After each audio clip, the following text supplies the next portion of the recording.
രാമൻ്റെ ഏതും തോട്ടം ഒരു സിനിമ കേട്ടില്ലേ, അതുപോലെ രാമൻ്റെ തക്കാളിത്തോട്ടത്തിലേക്ക് സ്വാഗതം. നമ്മുടെ രാമേട്ടൻ്റെ സ്വന്തം തക്കാളി കൃഷിയാണ് കേട്ടോ. ഞാൻ ആദ്യമായിട്ട് എൻ്റെ മേലെ വരുന്നത്. നന്നായിട്ട് തക്കാളി ഉണ്ട് അതിൻ്റെ പ്രാവശ്യം. ഇതിൻ്റെ മേലെ തക്കാളി കൃഷി പ്രാവശ്യം ചെയ്ത് ഇപ്രാവശ്യം എല്ലാവർക്കും നന്നായിട്ട് തക്കാളി ഉണ്ടായിട്ടുണ്ട്. കാണുന്നിടത്തൊക്കെ തക്കാളികൾ നന്നായിട്ടുണ്ട്. അപ്പോൾ നമ്മളൊരു തക്കാളിക്കുട്ടൻ പഴുത്ത് നിൽക്കുന്നുണ്ട്. ഇയാൾ നമുക്ക് പതുക്കെ പറിച്ചാലോ.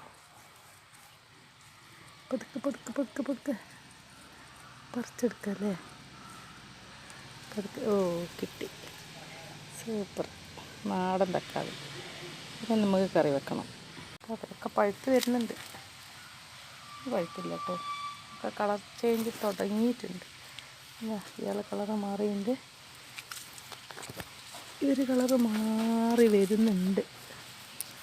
അങ്ങനെ അവിടെ ഒരു തക്കാളിയും കൂടെ ഉണ്ട് കാണുന്നത്. സൂപ്പറല്ലേ.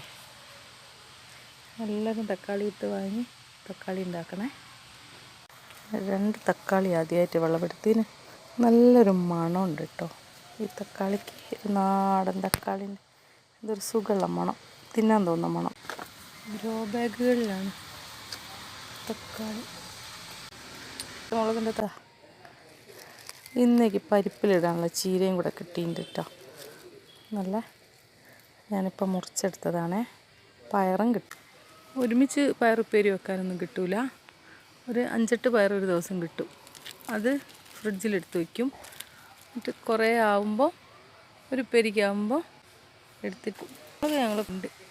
ഞങ്ങൾക്ക് ആവശ്യത്തിനുള്ള പച്ചമുളകിൻ്റെ തൈ എടുത്ത് നല്ല അടിപൊളിയായിട്ട് വരുന്നുണ്ട്. ഇങ്ങനെയുണ്ട്. ഇവിടെ ഒരു ഒച്ചിൻ്റെ ശല്യം ഉണ്ടായി. ആഫ്രിക്കൻ ഒച്ചിൻ്റെ ശല്യം ഉണ്ടായിരുന്നു പണ്ട്. അതിന് ശേഷം പച്ചക്കറികളൊന്നും ഉണ്ടാക്കാൻ പറ്റിയില്ല. ചെയ്ത് നോക്കിയതാ. ഇതൊക്കെ നമ്മളെ പയറിൽ നിന്ന് കിട്ടിയതാണ് കേട്ടോ. നല്ല നാടൻ പയറാണ് ഇത്.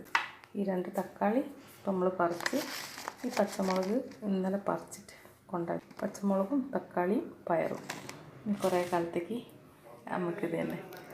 ചീരയുണ്ടല്ലോ. ഇന്ന് ഉച്ചക്കേക്ക് ഇതാണേ. പയറുപ്പേരി, ചീരയും പരിപ്പും കറി, തക്കാളി ഇടണം വെക്കാൻ വാങ്ങി വെച്ചിട്ടുണ്ട്. അപ്പം മത്തി ഇന്ന് നമ്മളെ തക്കാളി ഇട്ടിട്ടാണ് മുളകിടാൻ പോണത്.